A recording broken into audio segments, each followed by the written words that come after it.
Hello. Again, and again, and again. Right?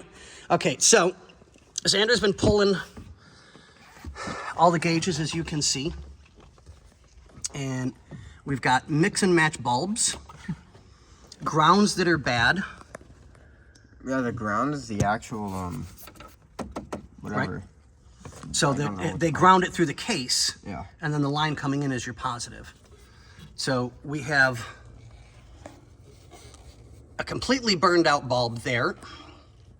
So Xander's gonna try and disassemble all of this as well so we can start chasing wires, making sure we have power and ground to everywhere we need to have. And I may just brighten up these and go from a 168 to a 194 so that it's easier to see things. It's one of those that it is what it is. It needs some help and some bulbs and some grounds and some positives checked. So we'll get there, slowly but surely, we'll get there. All right, guys, what do we say? Merry Christmas Eve. Merry Christmas Eve.